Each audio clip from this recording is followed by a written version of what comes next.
व्हिडिओमध्ये आपण महाडीबीटीच्या वेबसाईटवर काही विद्यार्थ्यांना लॉग इन करण्यासाठी जो प्रॉब्लेम येतो, इनव्हॅलिड क्रेडेन्शियल किंवा आपण जे युजर नेम किंवा पासवर्ड असतो तो आपण व्यवस्थित एंटर केल्यावर सुद्धा आपल्याला लॉग इन करता येत नाही. तर अशा प्रकारच्या बऱ्याच विद्यार्थ्यांचा या ठिकाणी महाडीबीटीच्या वेबसाईटला प्रॉब्लेम येत आहे लॉग इन करण्यासाठी.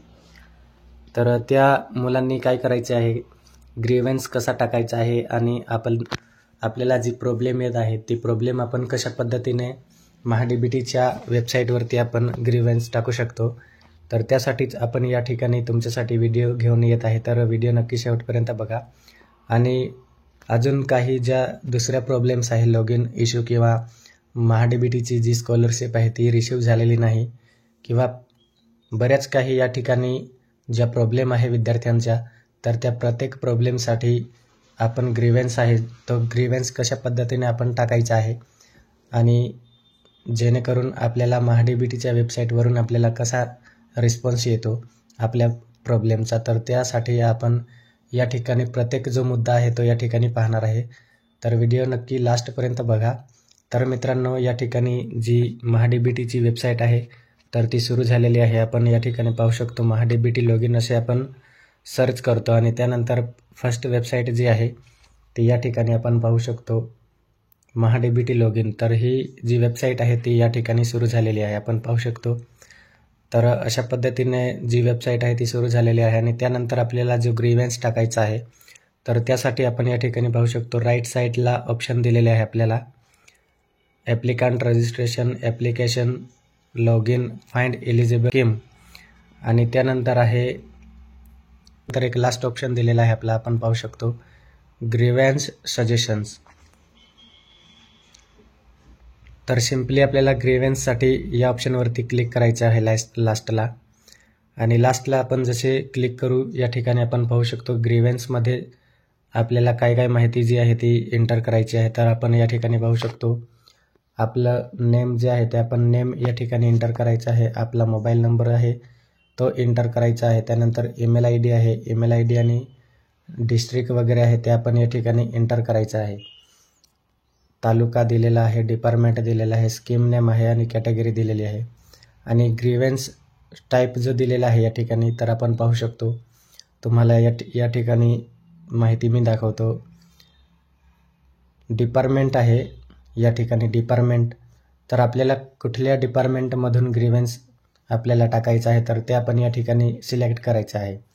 तर आपण या ठिकाणी ट्रायबल डेव्हलपमेंट डिपार्टमेंट या डिपार्टमेंटमधून ग्रीव्हन्स टाकणार आहे आणि स्कीम नेम आपण या ठिकाणी सर्च करायचं आहे. आपण पोस्ट मॅट्रिक स्कॉलरशिपसाठी या ठिकाणी येणार आहे.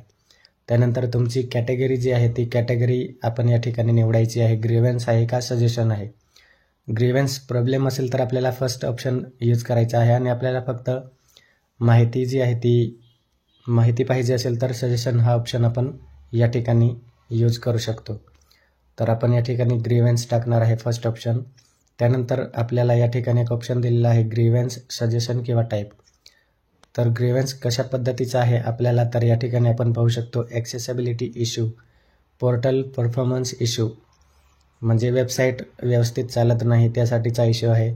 त्यानंतर आहे ॲप्लिकंट रजिस्ट्रेशन, तर नवीन विद्यार्थी जे स्कॉलरशिपसाठी ॲप्लिकेशन करणार आहे आणि त्यासाठी आपल्याला फर्स्ट ॲप्लिकेशन जे आहे ते रजिस्टर करावं लागतं आणि ते रजिस्टर करताना जर प्रॉब्लेम येत असेल तर आपण हा ऑप्शन यूज करायचा आहे. त्यानंतर ॲप्लिकंट प्रोफाईल अपडेट करताना जर आपल्याला इश्यू येत असेल तर ॲप्लिकंट प्रोफाईल हा ऑप्शन यूज करायचा आहे.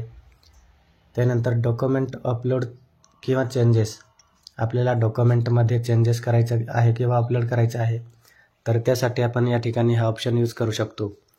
त्यानंतर एक ऑप्शन दिलेला आहे स्कॉलरशिप अमाऊंट नॉट रिसीव्ह,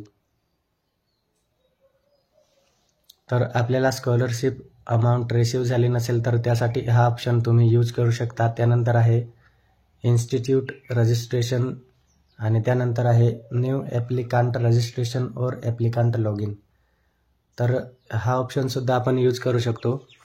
आणि त्यानंतर ठिकाणी आपला ॲप्लिकेशन रिजेक्ट झाला असेल तर त्यासाठी पण ऑप्शन दिलेला आहे. आणि आपला जो मेन मुद्दा आहे तो आहे लॉग इन इश्यू.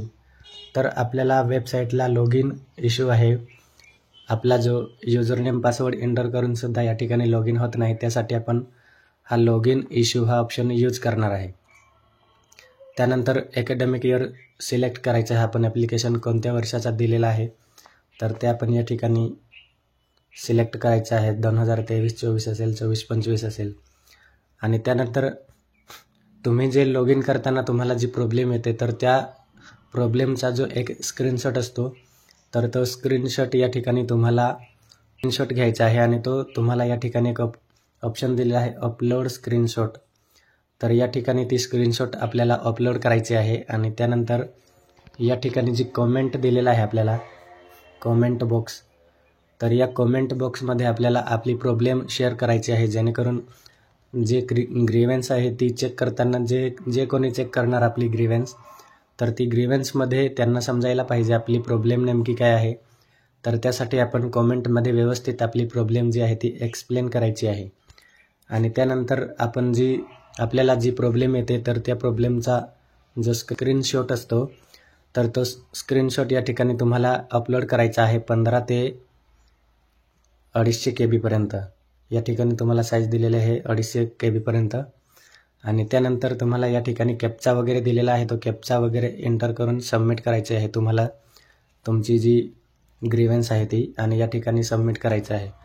जसे तुम्ही सबमिट कराल तुम्ही या ठिकाणी जो काही ईमेल ID देणार आहे, ईमेल ID या ठिकाणी तुमचा जो असेल रजिस्टर किंवा तुम्ही जो एंटर करणार तर त्या ईमेल IDला तुम्हाला या ठिकाणी रिस्पॉन्स म्हणून एक मेसेज येणार आहे.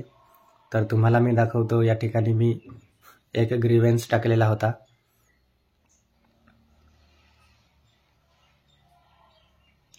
तर या ठिकाणी आपण पाहू शकता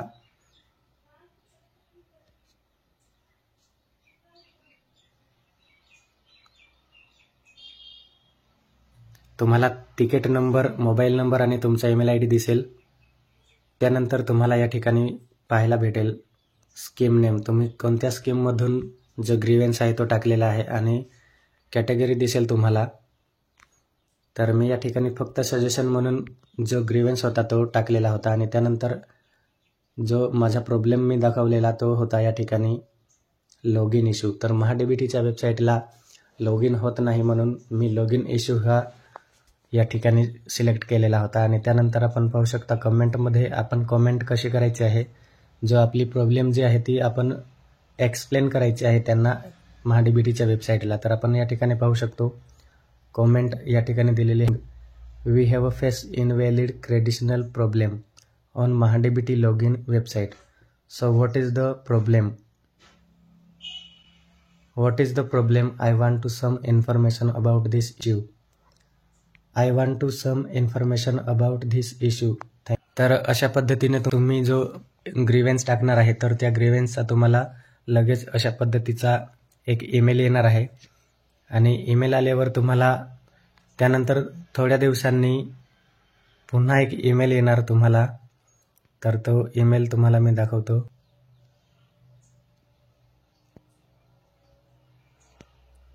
तर या ठिकाणी तुम्ही पाहू शकता DBT सपोर्ट. मी ग्रीव्हन्स टाकलेला होता आणि ग्रीव्हन्स टाकलेल्यानंतर 2 दिवसांनी मला परत महाडीबीटीचा रिप्लाय आलेला होता. तर तुम्ही या ठिकाणी पाहू शकता dear citizen thank you for your grievance. तर ग्रीव्हन्स आपल्याला नंबर दिलेला आहे, ग्रीव्हन्स नंबर आणि सोल्युशन गिवन. तर या ठिकाणी त्यांनी सांगितलं होतं की please provide scan copy of your Aadhaar and your name as it is appear on the Aadhaar return format so we can check and assist you better.